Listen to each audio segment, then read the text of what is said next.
YouTube, this is me, Agent Dave, aka Fanatical for Jesus. I'm just coming to you real quick. I want to make part 4 for my story time video about my life. Um, yeah, like I told you guys, I didn't want to keep you guys waiting too long for part 4, so here it is. I'm gonna talk about it. I left off on the last video. I just got put in the residential treatment center in Canyon City. It was called Southern Peaks Regional Treatment Center. Now it's called it was owned by Cornell, but now I think it's owned by Abraxas. I think it's still called Southern Peaks Regional Treatment Center though. But anyways, so I was there. It was supposed to be a 6 to 9 month program, but I turned it into about 2.5 years. Like, yeah, I'm not proud of that fact, but yeah, that's what happened. And I was there pretty much when it first opened. Like, I went in there, um, probably a month after it opened, and I remember in the beginning, I didn't even know I didn't even know Canyon City existed. I didn't even know what Canyons. I never been to Canyon City or anything. Like, so when the people came to pick me up at Spring Creek, they picked me and this other guy up named Vicente. And I remember, they picked us up, and they told us we were gonna go to Canyon City, and I was thinking to myself, no, I even asked, I was like, why am I going to Kansas City for? And they said, no, not Kansas City, Canyon City. And I was like, where the fuck is Canyon City? And I thought I was going out of the state. I was freaking out. But, yeah, so we went, it was about 45 minutes away from down from Colorado Springs. Oh, I remember we went there to the treatment center. It was crazy because I mean, it just opened up, and I remember, um, like there was literally riots going on all the time there. It became kind of like a ritual. Like every Sunday, they even called it Psycho Sunday because every Sunday there would be some kind of riot going on, and it was just absolutely crazy. And then I don't know, as it got better, like the staff, they hired better staff, and they tried to eliminate the idea of this whole Psycho Sunday. So whenever someone would mention Psycho Sunday, the staff would get really, really pissed off and try to shut that shit down. Um, but I also remember there was Psycho Sunday, and it even turned into like Maniac Mondays and Wacky Wednesdays. Like it was getting out of control. Twisted Tuesdays. Like it was literally crazy. But I remember like in my on my unit we had a therapist named Dr. Robert Bell. Yes, not to be confused with the false teacher, the false evangelical preacher Rob Bell, the one who wrote Love Wins. No, this guy was different. His name was Dr. Robert Bell. He was our therapist. He did our group sessions, and he also did our individual sessions. And I remember, at the beginning, I never really liked him. I mean, I already naturally have a hard time trusting men to begin with. Like, I trust women more than I trust men. This is probably why most of my friends are women, but, um, hold on.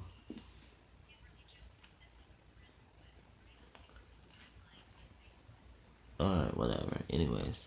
So, I didn't really trust. I remember I would literally, when he wanted me to come in for individual sessions, I would just literally just sit there and stare at the floor for the entire hour, not saying anything.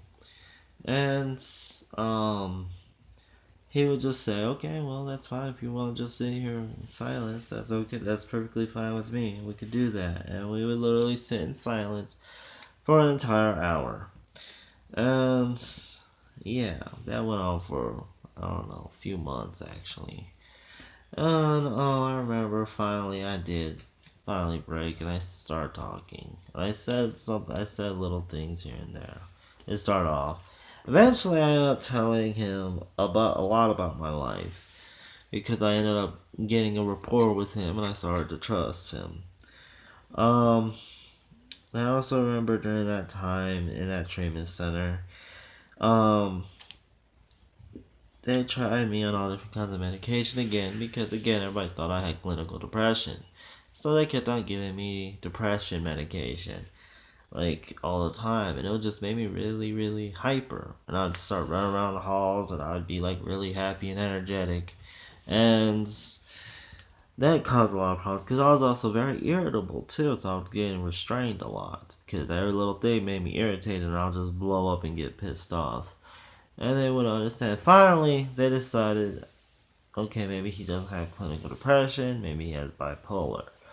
So, or like, well, bipolar 2, which for those of you that don't know the difference between bipolar and bipolar 2, bipolar 1 is pretty much you have you have more ups than you have downs. So you're more manic than you are depressed. You just have some depression episodes in between of your mania episodes. Bipolar 2 is the exact opposite. You have more depression episodes with some manic episodes or hypomanic episodes in between. So they diagnosed me with bipolar 2, and when they finally got me on some medication for that, they saw that it actually worked. My moods were more stable, and I was more in my right mind. And so they that was my official diagnosis. That and separation anxiety disorder, which for those of you that don't know what separation anxiety disorder, it's where it's generally diagnosed in children. But separation anxiety disorder is where someone gets attached to another individual, and when that person is not around or whatever, they have this excessive worry that they're gonna lose that person. It's yeah, it's not common amongst adults. It's more common in children, but there are adults who get diagnosed with separation anxiety. But anyways, so they finally got me stable, and I started the whole thing at Southern Peaks was it was based on a point system then, and their whole thing was based on a point system. Like um every day, like when you meet certain requirements or whatever for good behavior, they give you a certain amount of points throughout the day. And at the end of the day, those points goes towards levels. And when you get to certain levels, you get certain privileges. And then also when you get to like there was 5 levels at the time. And when you get to level 4 and 5, they say you're about ready for discharge, and that's when they prepare you for discharge. They also have other things like point store or what we call commissary, where you can go there and you can buy things out of the point store with your points, like ramen and shampoo and stuff like that. So I remember like it was kind of bullshit though, because sometimes you get those staff members that um just had an axe to grind, and you piss them off, and right away, right off the bat, they just give you negative 250 points, which in one day you can only get like max 150. So by them taking away 250 points away from you, now they just messed you up for like 2 days. So then when they do that, the kid will be like, well, fuck it. Like, you already messed me up. You already took 250 from me. Well, fuck it. And they just go downhill from there. Sometimes the staff will even, like, say negative 500 points. And that would really would make that kid blow up. But there was other staff members who were better at working with kids than others. And I would say, if you're not good with working with kids, then don't get a job where you have to work with kids. Does that make any kind of fucking sense? Don't do that shit. Like, those kids don't need someone working with them who doesn't like kids. That's just fucked up. But what else? Oh yeah, then I remember somewhere like I think like a year after me being there, or maybe a year and a half, something like that. I remember one day they had me. Oh wait. Let me backtrack real quick. Back when they were trying different medication after they diagnosed me with bipolar, one of the medications they tried me on was Depakote. And I absolutely hate Depakote because all that fucking med did was make me sleep all the fucking time. Like I would sleep, I would sleep in I would be falling asleep in transition line when we'd be going to the cafeteria or the med office or school. I would be falling asleep as I'm walking. I didn't know I could do that. I didn't know that was possible, but debit code made it possible. And then when we get to the cafeteria and I get my train, I'd sit down, I'd fall asleep. I wouldn't even eat my food. Or when we go to school, the second I get into each classroom, I just put my head down and fall asleep. Like, I literally could not stay awake. So that's why I don't like debit code. Alright, anyways, fast forward. Okay, so, about a year and a half into my stay at Southern Peaks Regional Treatment Center, or SPRTC, I remember one day, my unit was coming back from school, came to the unit, and I remember, in this, like, we would have group right after school when we got back on the unit. We would have a check-in group, and I remember getting into group, and usually Dr. Robert Bell, would lead the group, like the check-in group, but he wasn't there. We were all wondering where he was, and the staff members on our unit at the time told us that Dr. Robert Bell no longer works for Southern Peaks Regional Treatment Center. And we were wondering why. We were wondering what happened.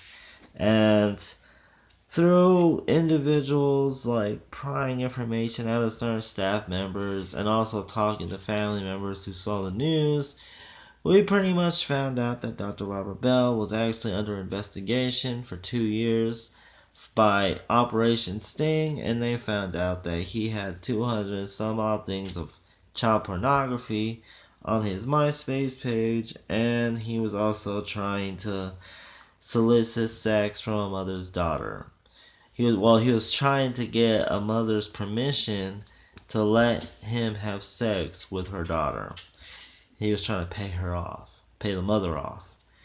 Yeah, so needless to say, that news was devastating, most of all to me, because by that time I had a really strong rapport with him and I trusted him, and all that did in my mind was solidify the fact that males cannot be trusted. So and I was at that time I was actually doing a lot better than I was before. I was actually a level 4 at that time, and I was doing great. I was doing fabulous. I was in a good headspace and everything. But then after that, like, I pretty much, my dark side came back out, and I freaking plummeted from level 4 to level 1 in one day. And I went from level 1 to pretty much Refocus, which is below level 1.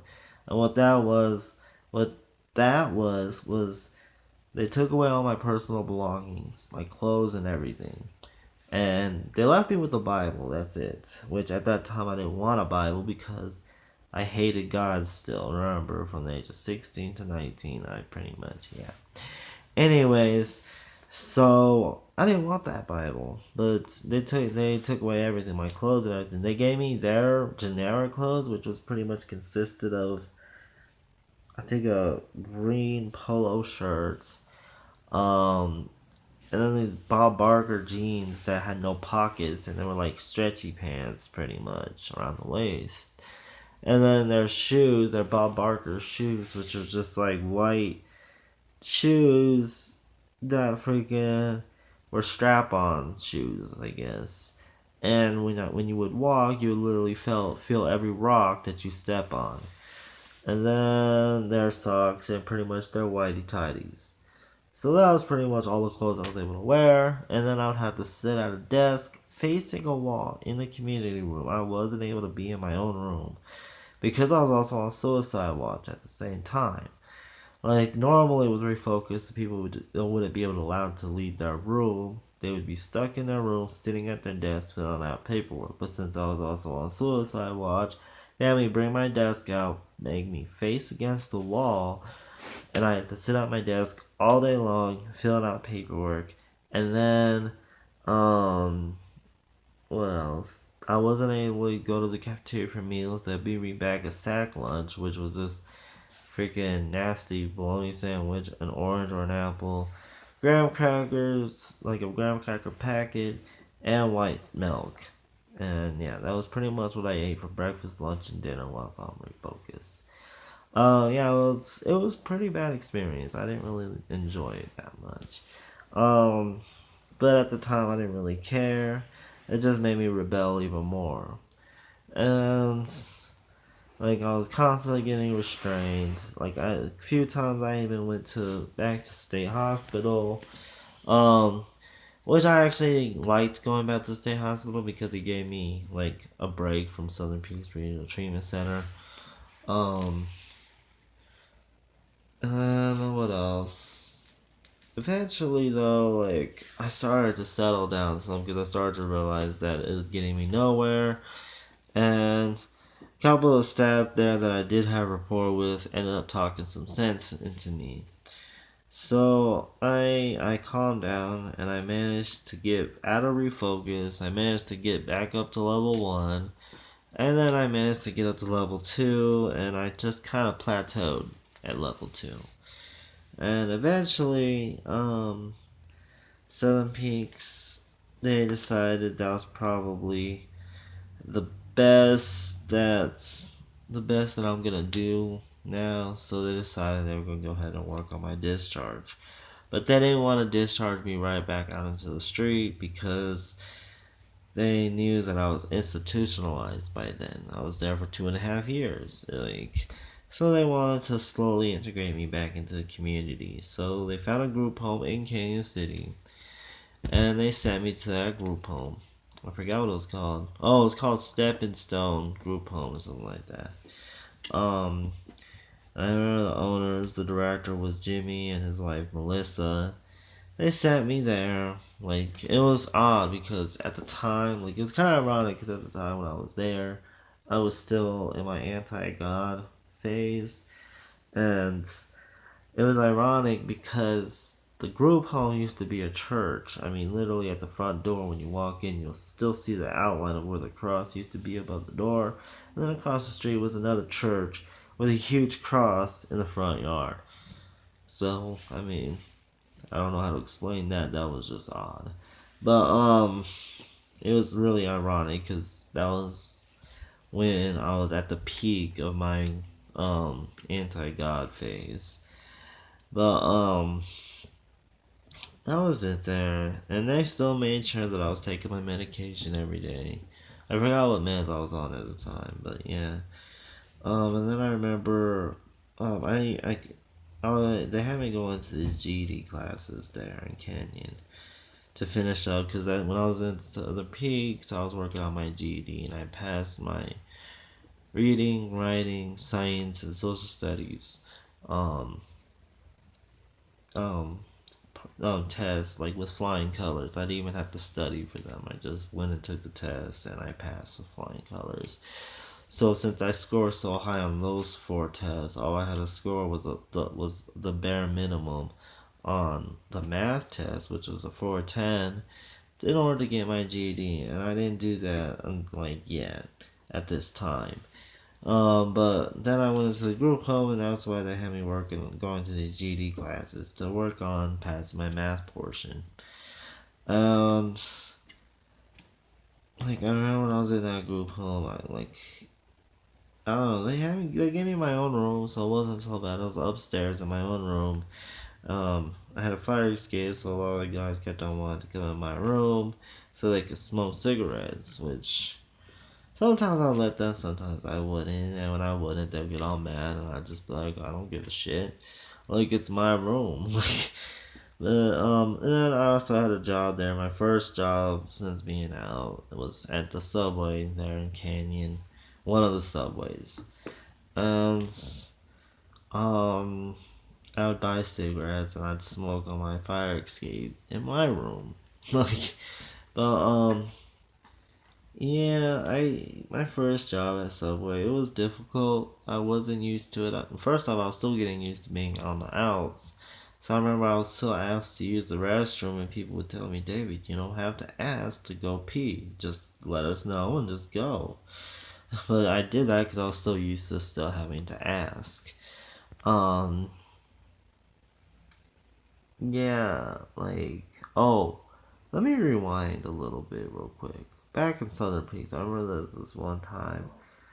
Um, I had a conference and they had me step out and I was listening to their conversation through the door and I remember they were talking about my mom.